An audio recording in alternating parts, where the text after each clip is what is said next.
And there we go. Well, thank you for joining me today. Today is Monday, the 23rd of May. And today we're talking about time management and being efficient with the things that you do every day. So that's very important to me.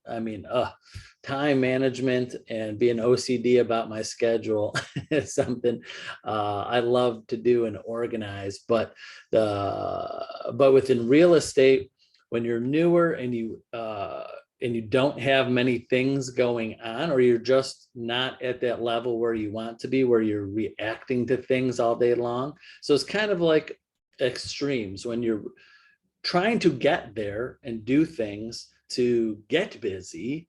You have to fill up your schedule. It's sometimes very hard for you to do because you're your own boss. You've got to do things to fill up your schedule. And you got to keep yourself on pace. Also, on the other end, when you get, hopefully you can get to that point, or anybody watching this has got to the point where they're so busy, is you got to still fill in the day with the things that, because you're reacting to things all day long. And I know, especially when you're newer in real estate, or you're not at that level you want to be, you hope to be there sometimes. You're just like, I hope that I get so busy, I got so many transactions going on that I don't have enough time in the day. So there's some things to think about, and just philosophies and things that to help you organize and to keep them compartmentalized, and on things about yourself and your schedule. And I like to kind of go into what's underneath it all, not just here's your calendar, fill it with stuff. I don't want you to think there's a lot more thought involved in why you need to keep your time management is very important. And energy, managing your energy. So there's a couple things that you have to manage. Is three things.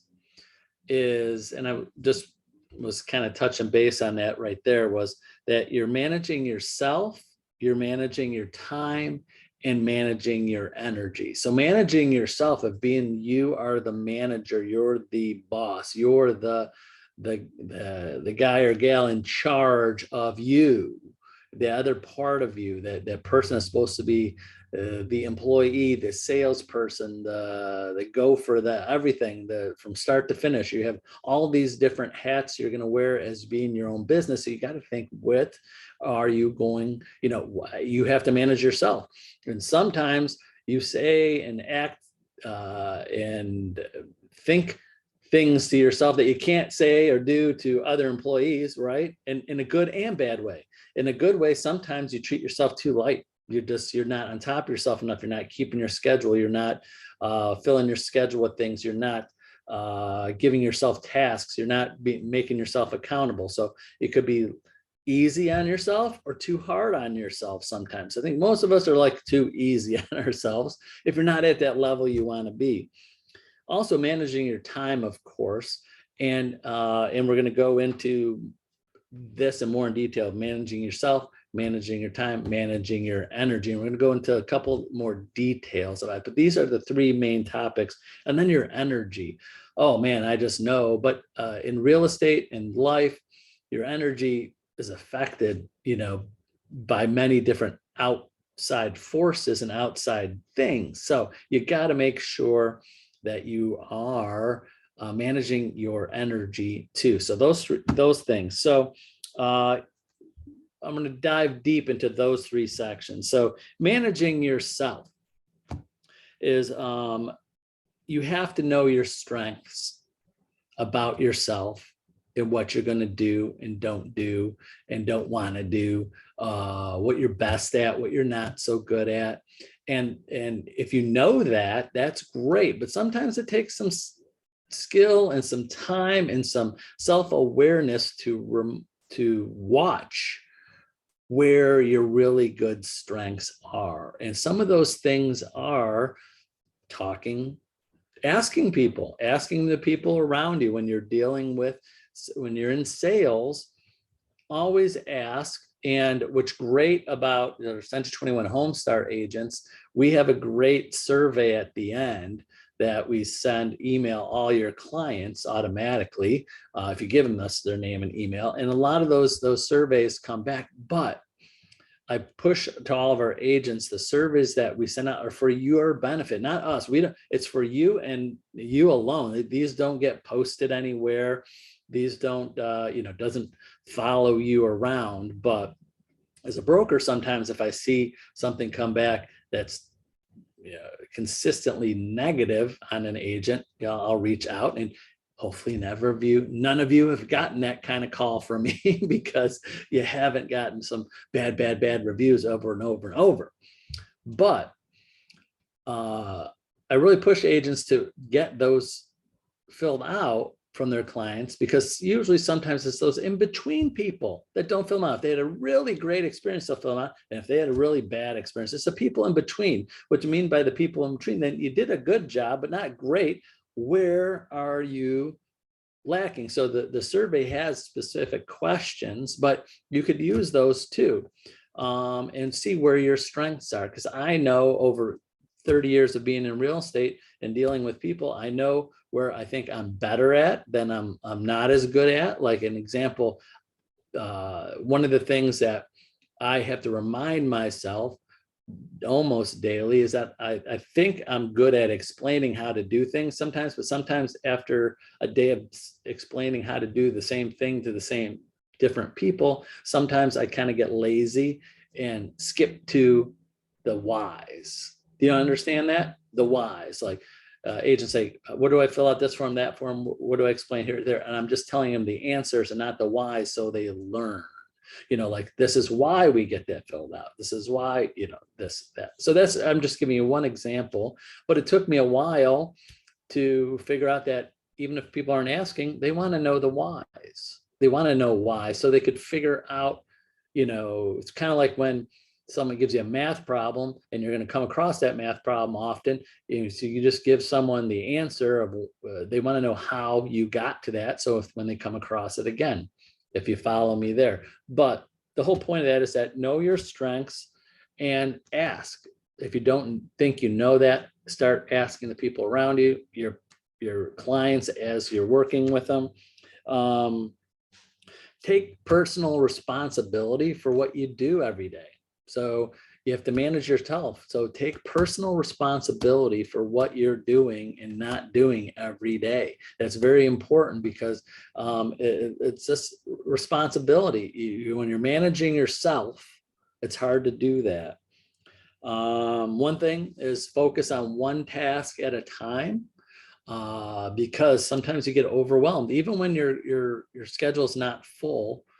When you're not that busy, ever hear the saying, if you want something done, give it to someone that's busy? Because sometimes the people that are not so busy, you start a task, you get onto another task, it's too open. Sometimes your schedule is so open, sometimes you don't even get the simplest of tasks done, because you're like trying to fill it up while you're not even finished with the task. So that's something to think about. Also, when managing yourself, track yourself of what you're doing every day. The busier you get, the more deliberate you get with yourself and what you want to accomplish. So the busier you get, the more deliberate and precise in things you're doing. Just kind of like I just mentioned, if you're not that busy, sometimes it's so hard to get the simplest of tasks done, or you're lazy, if you want to use a term, about what you want to accomplish, because it's all open. You're like, well, I'll make a couple prospecting calls today. When are you going to do your follow-up calls with your clients? When are you going to do that? But you kind of leave it open and you're not as deliberate about it. Second topic is manage your time. So manage your time and what and I'm going to go back and I'm going to try to share my screen with you of managing time a little bit. And something that I do is, let's see here, I'll share my screen. Share. All right. If you could see my screen, this is just an idea of right here is like a yearly calendar. I have a general yearly calendar that I keep in my spreadsheet. in my notes, or not in my notes, in my numbers, it's called, which is a Mac thing. It's like Excel, but I keep, because I want a bird's eye view of the important things that I need to do. So I didn't, this is not my actual one because it's all my notes and stuff like that. And I didn't want to clean it all up for you to understand my notes, because I have some notes in there of little things. But I suggest that everybody have a yearly calendar, that at least if it's like, I like it in this format because it's easy to cut and paste, and I can see the dates. And I actually have it through next year. It could keep on going and going and going if you have more than yearly things in your mind. And some people like to use the actual calendar, like January, February, and write it in the calendar, like kind of the, I don't know, like the notebook style where you have your calendar in front of you, you put the lines through it. I was using that for years, but then I was like, I would have to flip through the next page. I like this one because sometimes stuff are between 2 months or over a period of a month, things like that. So things I would do is and try to manage and lay out my day. I start from the bird's eye. Okay, let's start with the year. Let's start with how I want to spend a vacation or time off, what days I'm not going to be working, what days I'm in the office, what days I'm not in the office, what days my kids and family and things of major events that I'm going to have to be at. And sometimes I add other columns to this to explain, to go more in detail about it. Because that's another thing I like, is that this is go on and on and on and on. When you're in a sheet like where you just have the actual calendar, there's only so much space. This, you could go on as long as you want, keep on going, as many columns or made it as wide as you want. And there's plenty of space in there, and it doesn't move it, the timeline, if that makes sense. And then also here towards the left is an example, like this is my schedule, like today, I just figured just between 12 and 5. This is my today schedule for the day. And then in the morning, I had my morning schedule, and I kind of delete it as I do things. It's kind of like my to-do list. I kind of delete it when I'm doing it, to clear up my schedule just in case. Because occasionally my calls, occasionally my appointments get rescheduled or moved, or doesn't happen for some reason, because if they don't call, then I put it, and then I make sure I have it in there, or I make a note right away. But sometimes I'm stuck on the phone. Then I go back, oh, that 1:30 appointment never called or needed to reschedule, then I move that to a new date. But this gives you an idea of how, like, every hour, every half hour on the half hour, I schedule my days. And again, these calls, to me, I know the one thing I don't put in here is that I try to keep the calls to 20 minutes, or my meetings to 20 minutes. So I have 10 minutes in between to follow up with people. And then towards the end of the afternoon, that before 5, I try to leave the last part of the hour of before 5. Of course, the workday always continues at the end until past 5. But I try to leave all those people that called me during the afternoon, that I'm in calls or in meetings that I couldn't get to, that I call by between 4 and 5 o'clock. Because if it's, again, afternoon, I try to keep everything compartmentalized by morning, afternoon, evening. Someone's trying to get a hold of me in the morning. I tried to, before this Zoom training, make a few important calls or texts of things that are of major importance, because someone calls you at 8 in the morning, they don't want to wait till 4 o'clock for an answer if it's something important. That's why, again, to all my Century 21 Homestar agents, that's why I always ask you, sorry I do this, is like, when you're calling me, text me, what is the importance? How important do you need this by today? You need by at morning, and so it helps me move you to the afternoon, end of the morning, or something in the evening. Got a lot of those. I always push, and I have people into my evening, but I want to do a screenshot of up just the afternoon, so it didn't get confusing into my evening. So, and then just to give you a little update, kind of what I do is that try to take 5 to 6, somewhere there, trying to get home, and start my work, the rest of the work day at home, take some time for dinner. Obviously, there's some important things that happen. Then usually by 6:37, then my 7 to 7:30, 7 to 38 to 8:30 to 9 to 9:30, And then my calls in the evening start then too. That's a typical day for me. But the point I wanted to make is that you can fill that up with what you're going to do. If you don't have calls or follow-ups and you don't have that many transactions going on, you got to follow it up with income generating things. So I wanted to give you kind of a bird's eye view of what you want to do.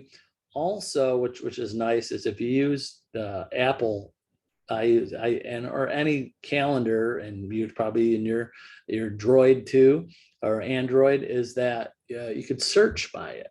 So sometimes, like an example, when I was just going through my schedule today, I put one of my appointments in yesterday, thought that I put it in for today, but sometimes I'm not looking or I don't have my glasses on. I'll see it and went in yesterday, but I just double checked it. I could type in the search of my calendar and see, ooh, no, I put it on for yesterday and I got to move it to today. So if you know, you can always check your work, so to say. So if you're sitting there and someone calls me, every once in a while, someone will call me, say, oh yeah, we got that meeting in a week or so, but I'm talking to them about something else. I could go in and just search and go, yeah, I do have it in my schedule for that date. I don't have to go search that date and hopefully find it. I could search it just in the search bar. So you could use technology to keep yourself organized.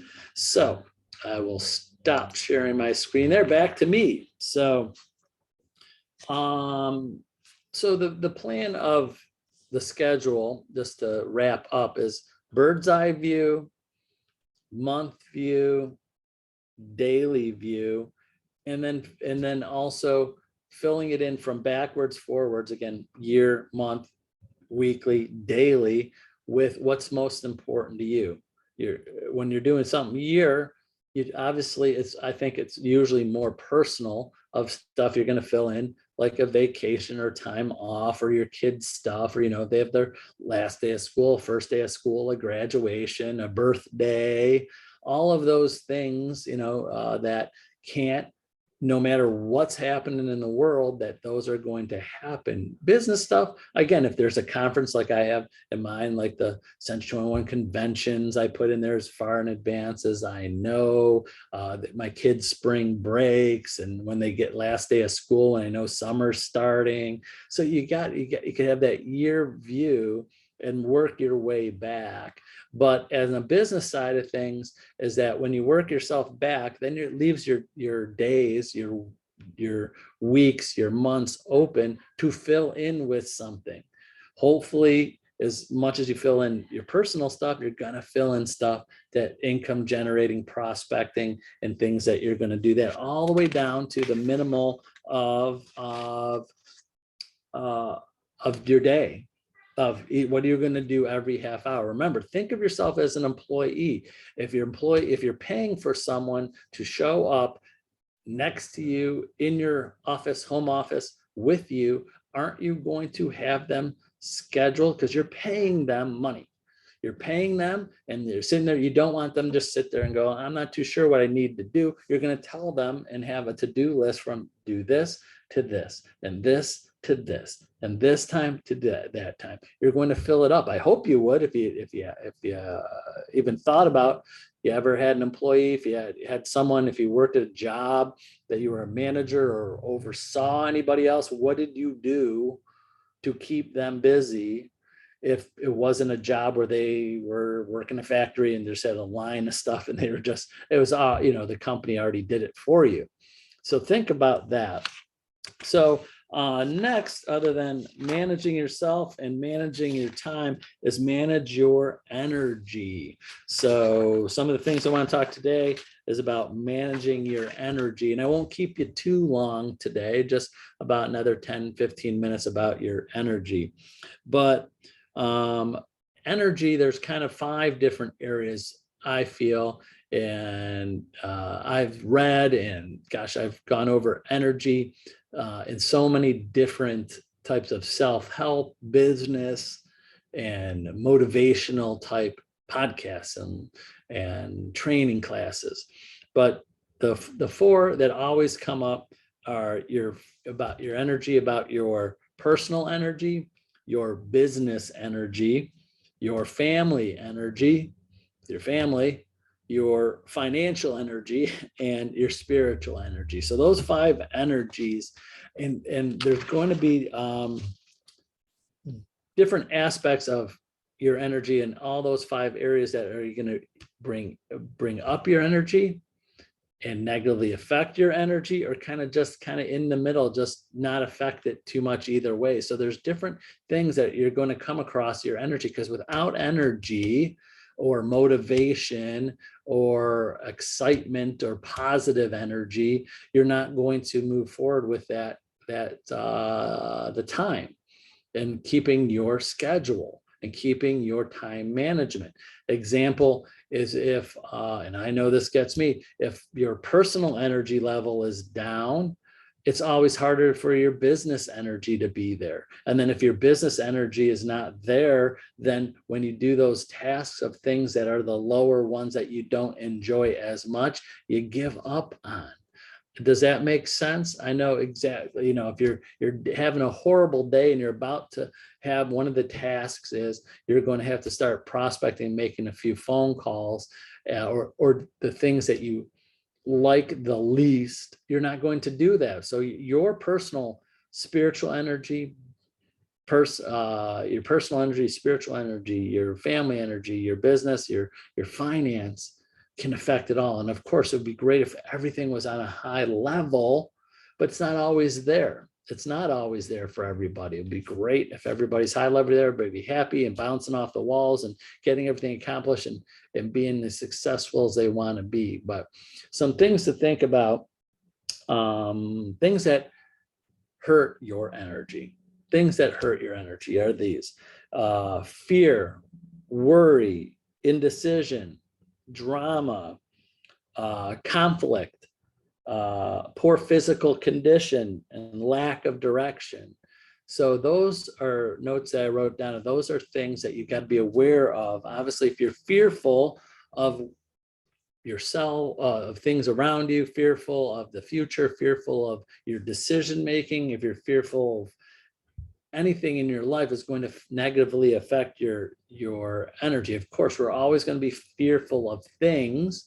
And then worry. We're going to have worry, but making sure you have those in check, making sure that constant fear or worry that you have, it is not there as in top of mind when you're ready to be productive. Again, think of yourself like an employee.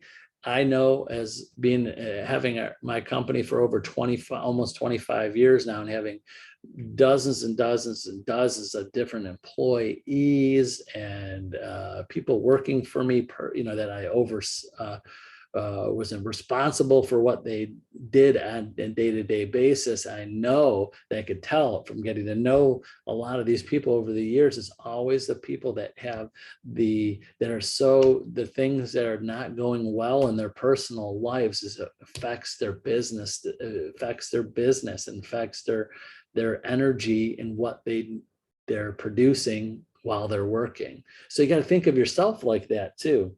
Indecisions of where, just being, do you ever have that feeling like when you make a decision, you're like, I feel better. You're like, you're not even sure if it's the complete right decision or the wrong decision, but you feel so much better. Decision has been made. Okay, let's move on and work out this decision. So in this, being indecisive is stressful. Drama.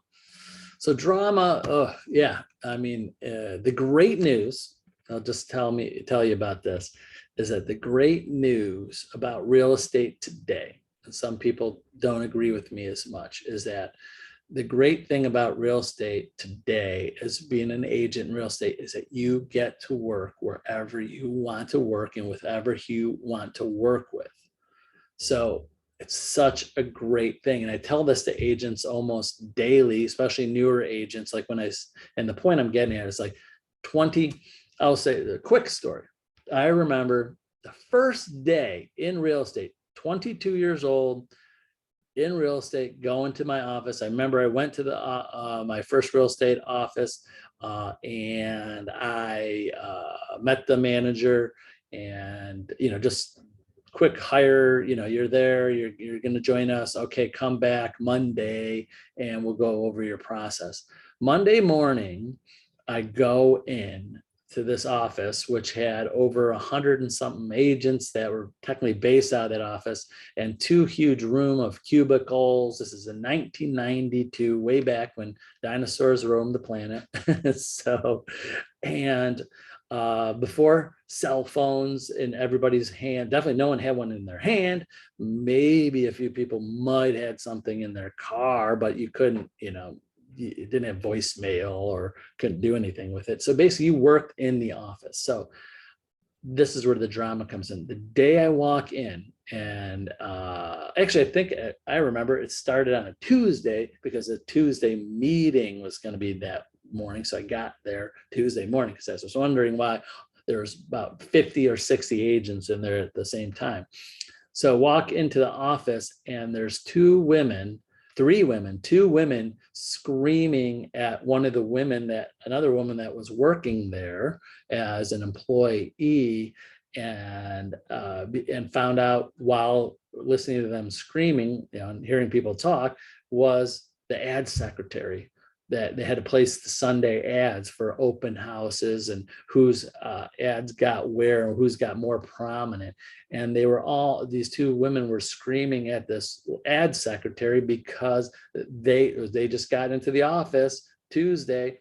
Their ads that they thought they placed on for this weekend for their open houses and other ads or other things didn't get placed correctly, or wrong times or something, and they were screaming at her because it ruined their whole weekend and didn't have the open house, and their sellers are mad at them, and they were screaming at each other. And then other people started getting upset because they're saying that certain agents get their ads placed more and better, and who likes who more.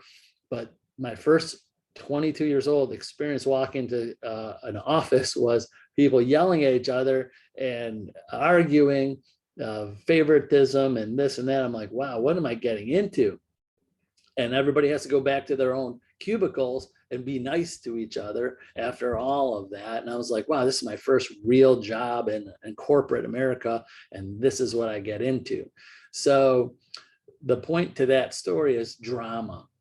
Oh my gosh, to go into an office, if you ever had a job like this or do have a job like this, where you're sitting in a sea of cubicles making phone calls, everybody could hear what everybody's doing, and everybody hears who's, it's like being in grade school, who's talking about who and what's going about that and what everybody did for the weekend.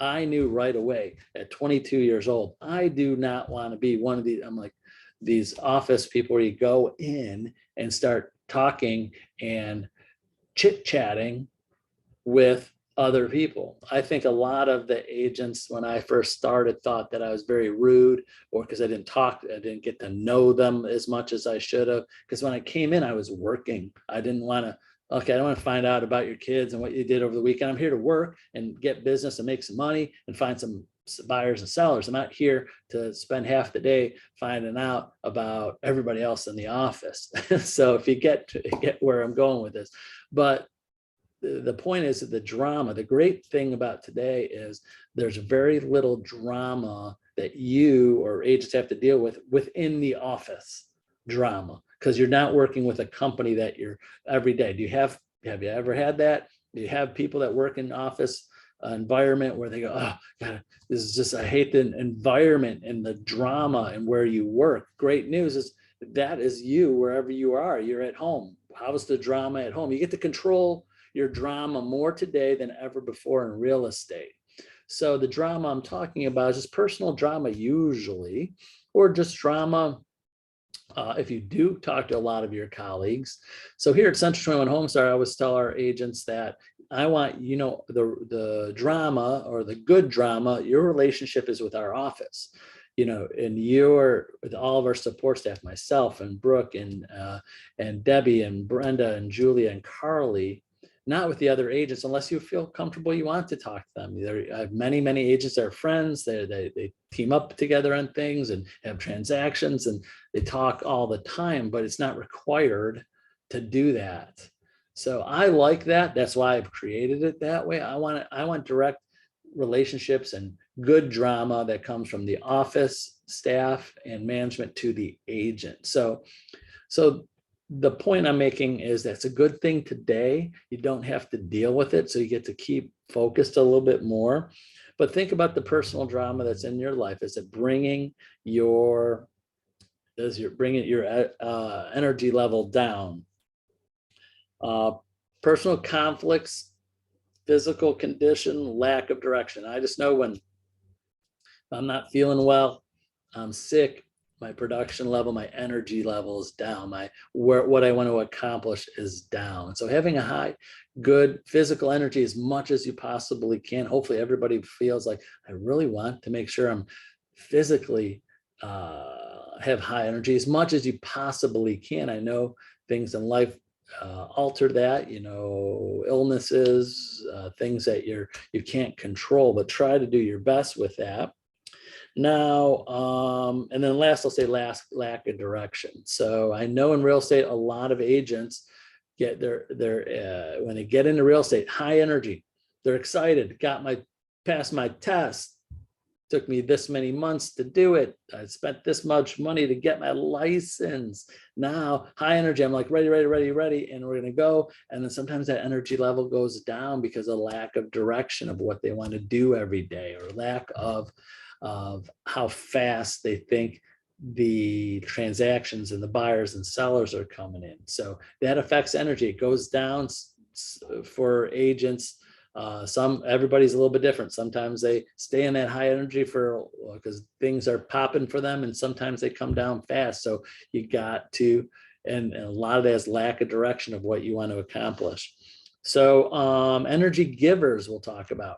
Energy givers are your associations with other people, your mental intake of what you're thinking about, what you're reading and watching, taking care of yourself, alignment of your values, and written goals. Bring up your energy, having just written goals of what you want to accomplish every day. Like I think my energy level, when I see a full schedule, in like example, today is a pretty good day because I'm full. I know I got things to accomplish and I need people to help and people to talk to. Then I know that I'm set in the right path, because I know by the end of the day, I've helped the people I needed to help or wanted help that day. We discussed things and we talked over things. And on a day that I'm not as full and I'm reaching out more times because to fill my schedule, I like that when it's full. Either I put it in there or people coming in just because it just wouldn't feel like a day. I'd never, any day. And I look into the future. I know I always fill them up, but sometimes I'm looking in the future. Okay, what's my next week have in store? I'm like, wow, I only have 2 phone calls scheduled on next Monday, or only got 5 phone calls scheduled and meetings Thursday. I know they will get filled up. They always do, but I always say, okay, I always want to make sure I'm doing that. So your associations, your mental intake, you're taking care of yourself, and alignments and written goals. So think about those. Those are things that'll bring up your energy, bring it up and keep it going. And the last part is energy sustainers, keeping your energy, things that you need to do and be aware of to keep your energy for where you want it to be. One is tracking your progress to make sure you're on track. Visual anchors or visual things that you see, like your calendar. Like every day I'm popping up my daily calendar, at least a couple times a week. I'm on my yearly calendar, moving things around or adding things to it to visualize yourself that you're being organized and being efficient with your time. Consistency, consistency, like example with this, these videos I do every day at noon. I love the consistency of it. Just makes me feel good that I know that this is on my calendar every day and I get to do this every day and do something that I enjoy doing. Taking a break. I do in my schedule. I have break days, break times. I'll put it in the break. My assistant Brooke helps me with my schedule. She's linked to my schedule, and when she's making calls and setting up and following up with people. So any of my agents, they've gotten calls from Brooke just to follow up to see if to reschedule or move you around or make sure you're confirmed for a phone call or time. I could do that, and Brooke helps me with that. But I have to put in there not just for myself. I'm like, okay, don't put anything in this hour or 2 hours. This is a break. And sometimes, and I don't, just to let you know, and a little, and you could use this too. I don't tell people I'm on a break. I just take a break. So sometimes if I break throughout the day, like, okay, I got calls and appointments through from 3 to the end of at night to the till I go to sleep. I'm gonna take a break at like 2 o'clock to get caught up on something else or just relax or have lunch or dinner or whatever. I take a break, but me, I'm a little controlling. I still keep my text or phone, and sometimes agents are calling me. Oh, I'm always on an appointment. That's an appointment. Resting and taking a break is an appointment that you're making for yourself. So it's very important. Some people don't put rest as an appointment that you're required to take it at that time. The reason why I think a lot of people don't is because they fill it in throughout the day, and then you do too much of it. Then if you don't put rest, like this is the only time I'm going to rest. Like, again, like you're an employee, when's your lunch break? When you're going to stop working for the day, or when are you going to stop working for dinner, or just to take a break? Because if you have to work through dinner, or when are you going to take that break there? So many people that are self-employed don't, when they have 9 to 5 jobs or someone's in charge of them, they will tell them how much time can you take a day, or exactly when you have to take a break that time. Just managing people, and just because if you had to manage people, what would you do with them? Do with yourself. And then being accountable, keeping yourself accountable for your schedule, your time management helps sustain your energy level, because every day, as much as you physically can, you're going to keep on task. I know, and that just making myself accountable, it's on my calendar, it's on my schedule, I'm going to do it. And then it keeps my energy level up, because I'm just going boom, boom, boom, next, because of things I wanted to do. And then it keeps my energy up because I know there's something else. I don't have to have the indecision of like, okay, now there's nothing on my schedule. What do I do now? I do get those days where I have things like that, but when it's not, then I don't have to think about it. I know it keeps my energy level up, because I'm like, okay, I don't have to think about what I'm gonna do. It's kind of like, it sounds like a stupid example, but sometimes I get exhausted sometimes, and you're sitting there like, where should we go eat? What should I eat for dinner? If you don't have it planned, you're like sitting at home, and you're home, it's time for dinner time. You're like, what am I going to eat? I wasn't planning on it. I look in the fridge, or am I going to eat with the family? Are we planning something? Are we going to cook something? Are we going to go out? It's sometimes like when it's time to do something, and just imagine that. It's time to eat right now. It's dinner time, and you haven't planned anything. But now your energy level goes down. You're upset, maybe like, oh, okay, now we can't cook because I don't have all the materials or all the ingredients. If I cook this, then I'm hungry now. It's time now. I might have to work in an hour, and by the time I cook it and eat, I'll eat 10 minutes or 5 minutes, and then I'll have to pick up the phone, or have to go show a house. Or if we drive somewhere, now we can't go out to eat. Now we can't go too far, or can we go far? Or or financially, like, I don't want to go there. I don't want to spend that much money on just a quick meal. So imagine that. That's kind of how I feel if I don't have what I know I'm going to be doing earlier on. Then when you get to that point, you're like, okay, now I'm open, time's free. By the time you think about what you're going to do or prepare it or get ready for it, your energy level is brought down because you're spending more time trying to figure out what to do and create that thing of what you can do than getting it done, if that makes sense. And then to stay on that comparison about eating, but example, I know from, being on and off, diets, or not really diets in my life, but just try to eat less, eat healthier, exercise. I know that I have to make sure my meals are either prepared or something I need to be able to grab right away. I'm like, okay, I got stuck on the phone too long or whatever. Now, I got to grab something, and it's got to be healthier than, something that's, just chips or something that's easy. So what I'm trying to explain is that you have stuff you could grab right away that's a healthy choice, that is, it could be a easy meal or quick snack or something that's on the healthy side.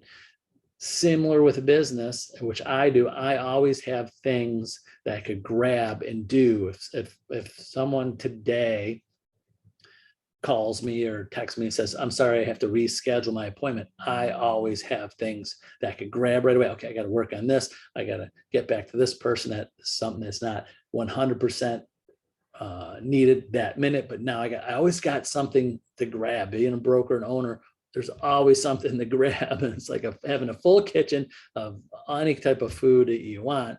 It's easy grabbable for me to do stuff. So, but you need to have that. If all of a sudden you have an appointment that you're to show some houses and they cancel, or you're going to schedule a phone in appointment with a possible new prospect or buyer or seller, whatever you were scheduling that got moved, that you didn't move yourself, you got to have easy, quick things that are healthy for your business, income generating things that you could grab. Okay, good. Okay, I can make a few more prospecting calls. So right here, here's my list. Here's my group. I'm going to pick it up and pick up the phone. And within a minute or two, you're in business and still doing something. Does that make sense? Hopefully that makes sense. You need quick, healthy, income generating, prospecting things that you can do to help your business when time opens up for you to do. Again, think of yourself like an employee. All of a sudden, something that they got something was done or whatever. I used to always know having employees, sometimes technology wouldn't go. The internet, I remember internet would go out in the office. And I would have employees working for us. I'm like, internet's down for some reason, and we don't know when it's going back on. And they would just sit there. I'm like, I don't know what to do. Well, I started coming up with things to do. And so when I'm paying them for their time, internet's down, pick up the phone. Here's a list of the agents. Here's the people that you could call. Just call and say how things going, how's business. Sorry, just calling you, checking in on you, how things going. Just little things that could keep you going. So when something's not working, that you have other things to do. You have a plan B, so to say. So that's it for today. I just want to give you good basics of some a bird's eye view of time management, your schedule, thinking about your energy, thinking about yourself, managing yourself. That was kind of the whole topic of today, and hopefully that helps you the best it can. So remember, reach out to me, call, text, email me anytime. I'll put you in that schedule, and we'll go over everything and more in detail that meets your yearly schedule, monthly schedule, weekly schedule, daily schedule. Will help you fill in all those blanks. And I know you'll feel more productive at the end. So that's it. Have a great Monday. Thanks for watching, and we'll see you tomorrow on Tuesday. Bye-bye.